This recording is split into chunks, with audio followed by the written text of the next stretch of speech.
Tik pred poletjem 2022 se bo na slovenske ceste vrnil Citroenov zastavonoša. Premijska ponudba, ne? To je zmeraj v bistvu en segment avtomobila znotraj vsake znamke posebej, kjer je bil Citroen tradicionalno zmeraj prisoten in tudi avtomobili so bili zmeraj zelo dobro sprejeti med strankami. Torej vrača se premijski, potovalni, limuzinski Citroen, oziroma ne samo limuzinski. Nimamo več cepljenja na, limuzino pa na karavan, ampak dejansko je to vse združeno v tej eni in isti karoseriji, dobiš avto vse v enem.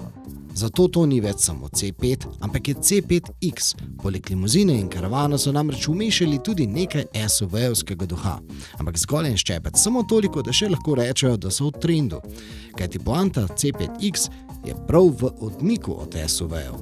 Veliko stavimo, da bojo ta avto kupovale stranke, ki so šli na druge karoserijske izvedbe, ki bojo prišle pa nazaj k nam, zaradi tega, ker bo spet lahko našel avto zase. Se pravi, ta recimo prehod od leta 2017, ko smo nehali prodajati C5-ke, do 2022, se pravi teh 5 let, jaz mislim, da dejansko bo marsikatera stranka prišla nazaj. Vemo, da nam je to manjkalo. V C5X ne bo več dizelskih motorjev, tudi ne več ročnih menjalnikov, imel bo samo še varčne bencinske motorje, predvsem pa priključno hibridni pogon. Ampak o tehnologiji bomo drugič, ko avto ne bomo samo gledali, da boste lažje počakali, pa naj vam danes samo potrdimo, da ja, to je tisto, kar od Citroena hočete in zahtevate.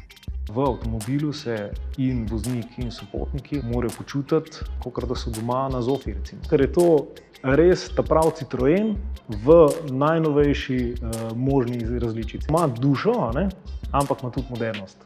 Duša dejansko se čuti v avtomobilu kot takem, kako se z njim peleš. Recimo ta vzmetenje naš, definitivno je to ena izmed prednosti.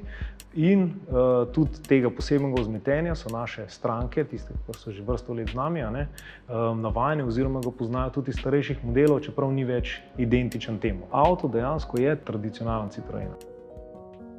No, Citroenova tradicija se na 3 načine kaže tudi v manjšem modelu C4. V njem smo recimo našli milenijskega kupeja, pa evropski avto leta 1971 in tudi legendarnega Amija.